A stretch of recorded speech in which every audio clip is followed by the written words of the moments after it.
For the first video in my running series, I wanted to talk about the 3 most common ways runners get injured. So we'll be covering each of those topics in this video in a little bit of detail to help give some better understanding.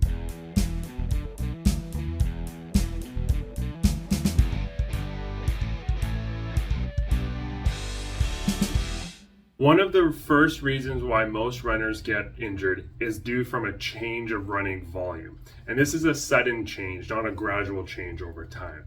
So say, for example, you're a runner and you run twice a week. Well, that's just a regular running volume. But then sometimes different programs or different expectations, people start to realize that they can run a little bit more. We're like, oh, you know what? I feel like I have more energy. And they go from that nice twice a week to all of a sudden, you have 4 times per week. But this, as you can see, is a 100% increase of your running volume. So for a runner to go from twice a week to 4 times a week, it may not seem like a lot, but you got to think of it like this. If you're running and you're doing like a 5 kilometer and you take 10,000 steps, and you do 10,000 steps running one day, and then 10,000 steps running another day. And then the following week, you're doing 10,000, 10,000, 10,000, 10,000. So that's 40,000 steps. So that's a lot of load that your body hasn't adapted to yet. And it takes time for your body to increase in its tolerance and the muscle and tendon strength and durability to withstand that load. Now, initially, you might be able to make that switch from 2 to 4 and then do 4 weeks, and then 4 by another week before you start to actually feel the impact. And that's because the body is quite durable, but it is a sudden change that slowly starts to chip away at your tissue tolerance. You can kind of think your tissue tolerance as like a battery level, and that if you make that sudden change, you drain the battery a little bit, and the next week you drain a little bit more, and then the third week you drain it and you're below the injury line, and that's when an injury occurs.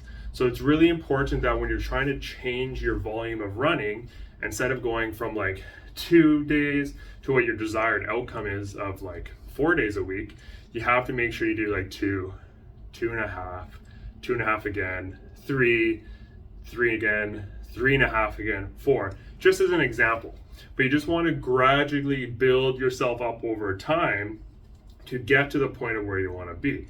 And this is what's going to help prevent injuries due to a volume related change. Because one of the most common things I see for any injury in the clinic is a sudden change of volume leading to an injury. The second most common way I see runners get injured is a sudden change of intensity or load. And this is to say like how hard they are training.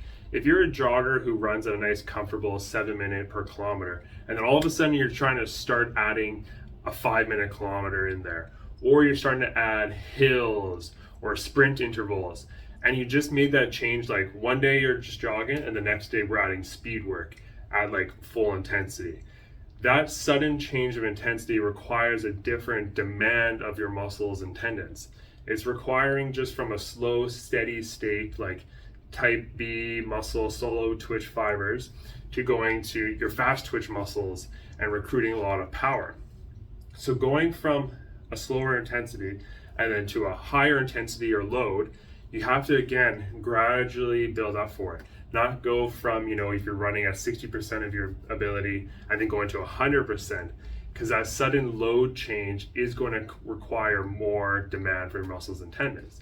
Now, it's not to say that if you did it once that you get injured, and maybe if you did it a lot, you wouldn't get injured, but it is just a common trend that does occur. And it's hard to predict for everyone, but that sudden load change, like adding a lot of hills or declines or intervals or increasing the speed, is associated with a greater risk of injury when you don't gradually progress. So if you're going to start adding some higher intensity work, the best thing is to just try and do it in a smaller amount and add a little bit here and a little bit there. Don't be adding hills and adding sprint intervals and a faster time all in the same week. Work on a little bit first, make sure it's within your comfort zone where you're still keeping your heart rate at a good rate and that you're not burning yourself out throughout your entire run. This is what's going to help kind of you gradually progress your loading to getting to the point where you can start adding some faster runs and increasing your time. Just think of it using like a whole month as your gradual progression. That, okay, start of the month, I'm going to work my way up each week to where I want to be at the end of the month. That at least gives you a little bit of a ballpark to kind of safely try and gradually progress some loading intensity. And finally, one of the last most common reasons for running injuries I find is not adequate enough rest periods. So for example, if you're a runner who's been running for quite a long time and you're doing the 3 days 1 week, 4 days another week, and you keep alternating back and forth, you're working with your intensities. And there does come a point where sometimes, you're chipping away at your body battery a little bit, that you do need an extra rest day here or there. I also find this with people trying running challenges, where like, okay, you're gonna do like a month of 30 days, you're gonna run a bit every day, and you get to like the 12th day or the 14th day and you're still running. You haven't really taken a break to allow the muscles to recover. Because the muscles do require time to recover, especially from all the pounding and load. So knowing your body and incorporating appropriate rest is important. The other thing with rest is it's not just the injury preventative side of things as well. Like if you were to keep running, it's not just because you've been keeping running that's going to lead to an injury. You might just need rest because other things in your life are chipping away at your body battery. Like maybe you're a little bit higher stressed 1 week and that's impacted your body battery and you're not at 90%, you're at 80%. Or maybe you haven't slept as well that week. Or maybe your nutrition hasn't been as good that week. All those other life factors chip away at your body battery. So then when you go to run, you're not starting where you might think you are. And you have to really just kind of become a little bit self-aware with, okay, where am I feeling today?